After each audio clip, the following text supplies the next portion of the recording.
have our very own James Gagliano, who's the CEO of the Collegiate Networker. He's an entrepreneur, he's a real estate agent, and he's also super involved with his school. So this is someone who's been networking at a very high level for the past few years and has a lot of really great insights to share to especially young college students, but really to anyone in general. So we're excited to have you on here, James. Thanks for coming on. And let's just get started right out of the gate. You know, you've got a lot of different things. You're the CEO of a company, the Collegiate Networker, which I'm sure takes up a lot of time. You're a real estate agent. I know you've done a lot of transactions, especially this summer, and over the past year as a real estate agent. You're involved with your school. You're an athlete. I mean, you do it all, right? So tell us, you know, if you're taking a day in the life of James Gagliano, you know, a typical day, what's it like for you? How do you go about it? And tell us what you do on a day-to-day basis. Yeah, so my days are pretty chaotic. My day usually starts the day before I go to bed, planning out my day. I try and make a schedule my whole entire day before I go to bed, so I wake up. I usually wake up around 5:30ish, and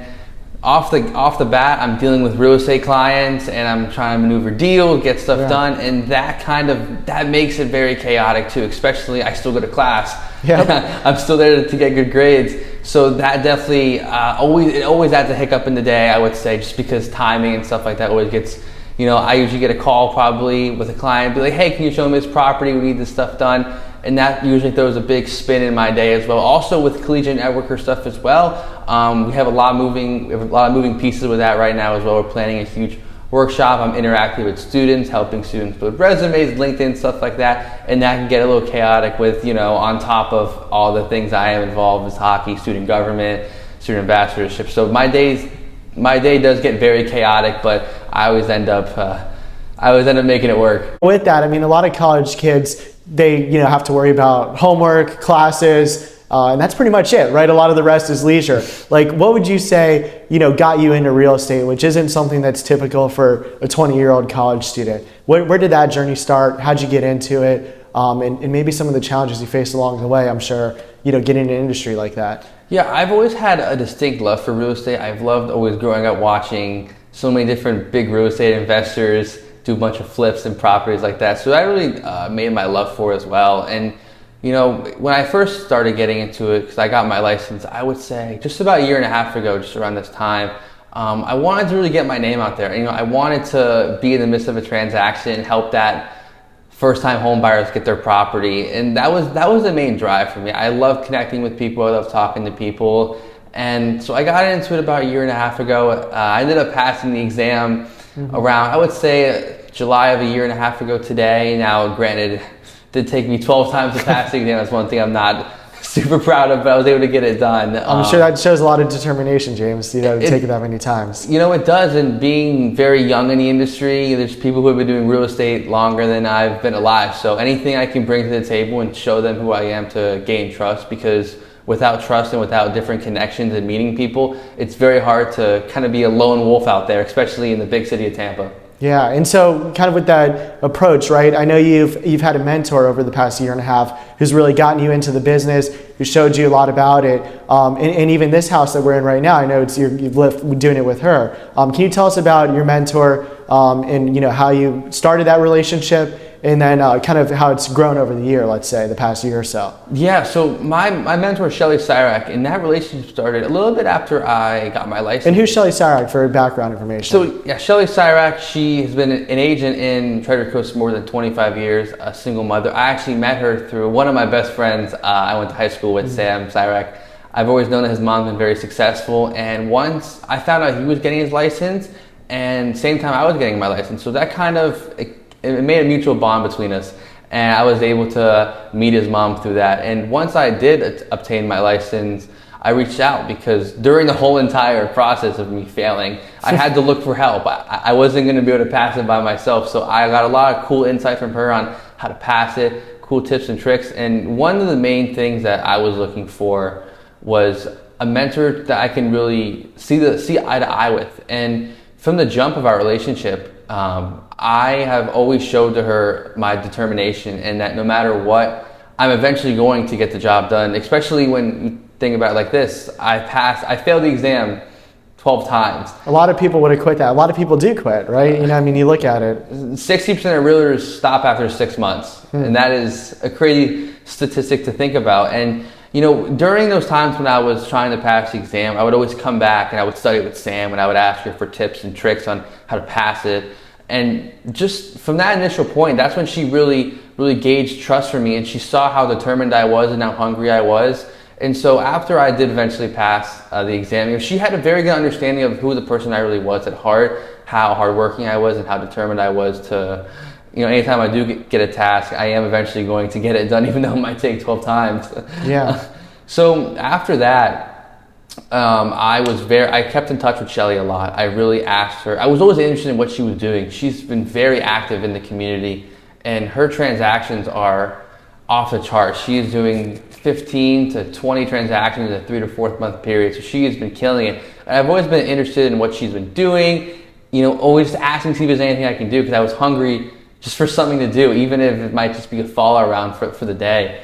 And that really stuck with her, because it was, during my time while I'm doing 5 other things at college, I'm still checking up and I'm still seeing what I can do, even though I'm on the West Coast and she's on the East Coast over here in Treasure Coast. I was still checking up. I was still asking for those things that I can do. And that really built a trust to where she actually granted me 3 listings, which was such a huge, and it was a humbling experience, I will say. I was 19 at the time, brand new in the industry. My connections, I was trying to build my connections, so it was still, I was at almost a standpoint, or a standstill, you could say, just because I was new in the real estate industry and I was trying to get my feet moving. I had 3 listings, to where whenever you give someone listings, you're granting them trust. You're allowing them that you're going to trust them to get this property sold.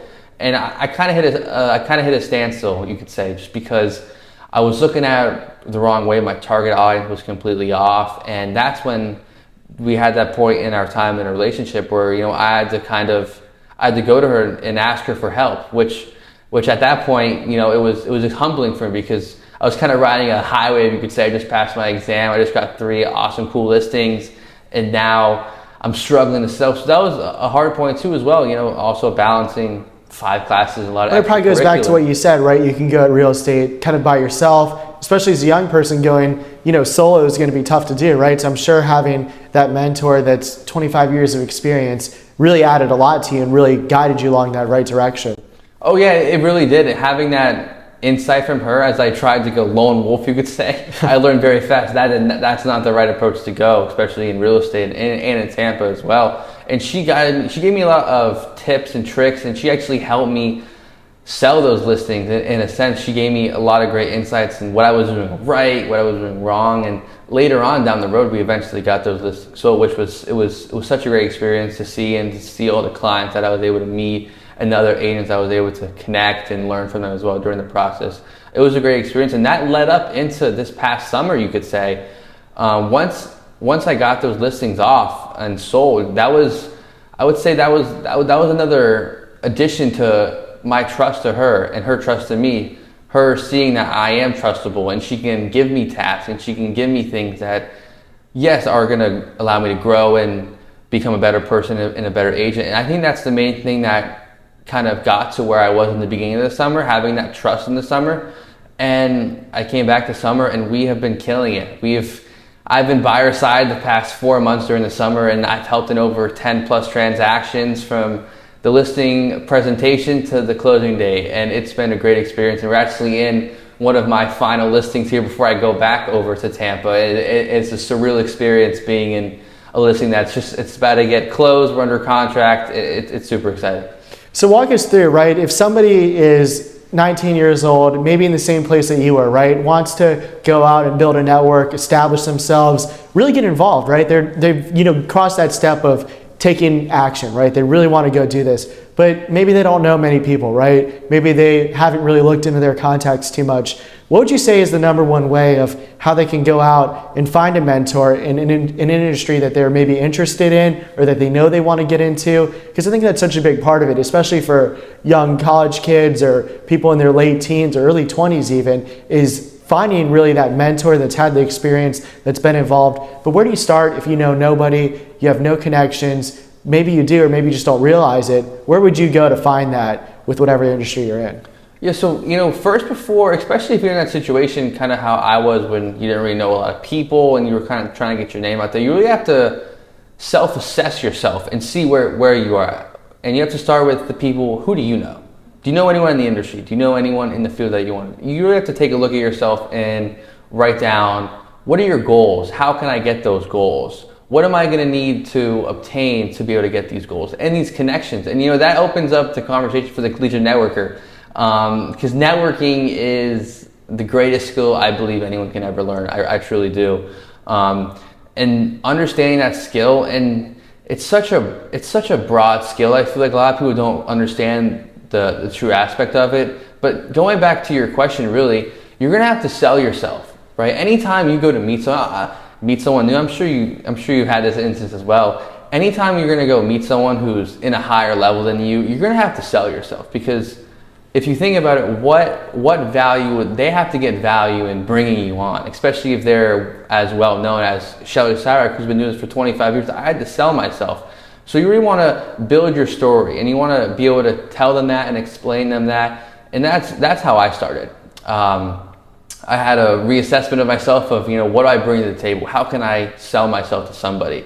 And you really start that whole process of networking by selling yourself, connecting to people on LinkedIn. And it's funny because it's honestly exactly to what, I've been trying to preach in the Collegiate Networker, because without the Collegiate Networker and the networking skills that I've learned, I would not be a fraction of who I am today. And that just starts with selling yourself to somebody, making connections, reaching out, getting face-to-face interactions. But the main thing, it starts with yourself. You have to really look at, who do I know? Do I know anyone in the industry? If so, great. Can I reach out? Do you want to meet for coffee?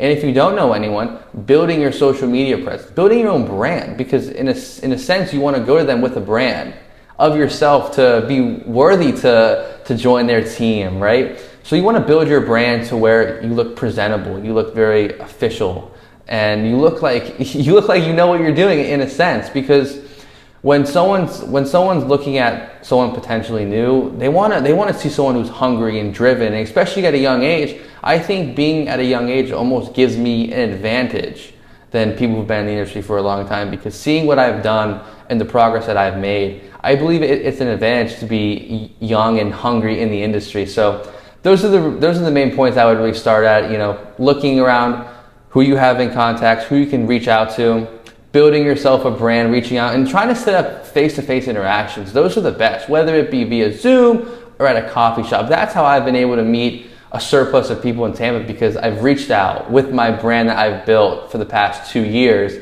with the credibility that, let's go meet in person, let's have a conversation, and sitting down with them and selling yourself to where you get that next conversation, you get that next in-person meeting, to then opens the door of eventually joining a team or an internship in any prospective field you would like.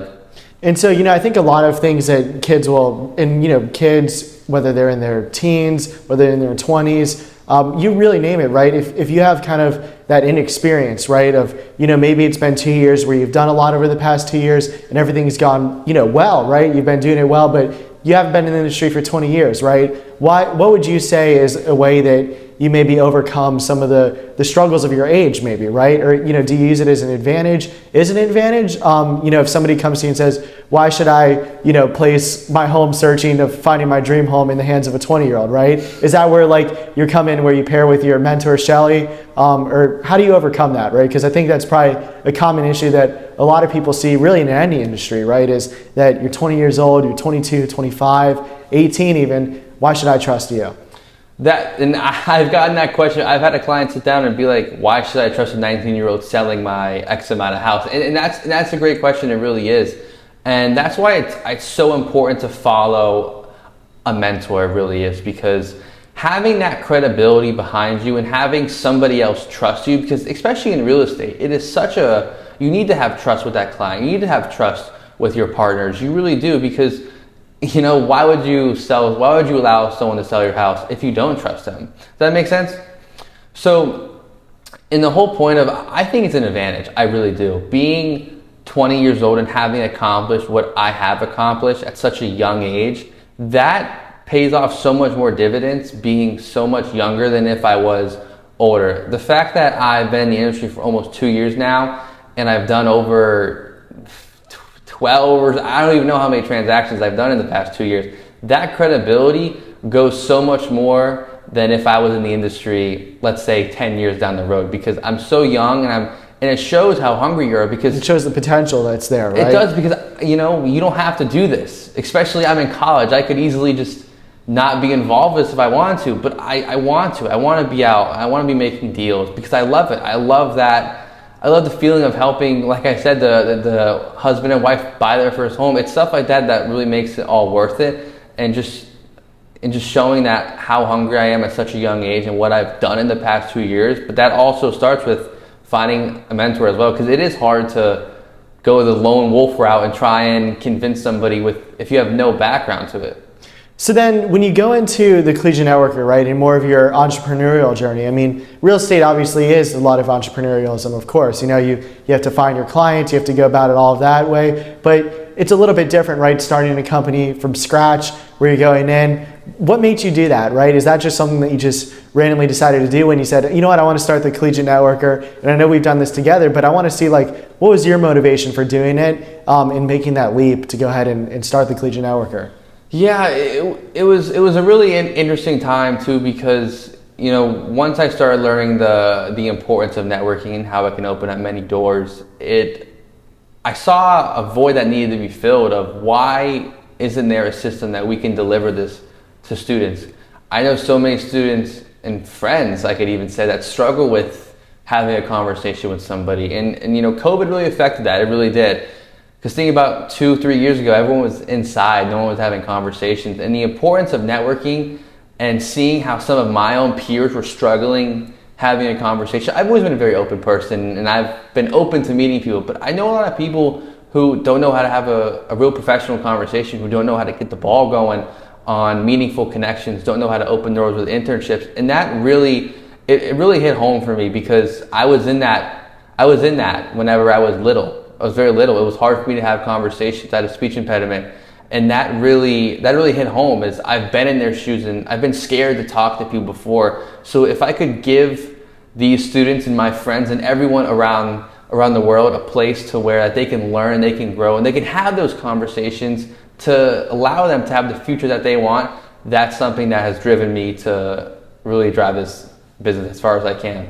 And what's ahead in the future for the Collegiate Networker over the next month, 2 months? I know you said there's a lot of big things coming. Tell us, how you guys implement the networking skills that you preach and that you've talked about today. So we've been working around the clock these past 4 months with the Collegiate Networker. I know we actually have an up and coming workshop at St. Leo University. August 26th at 3 o'clock, we're going to be up in the boardrooms at St. Leo, and we're going to be giving an in-person workshop to about roughly, I would say, 150 incoming freshmen, which is a super, super awesome thing that we're doing.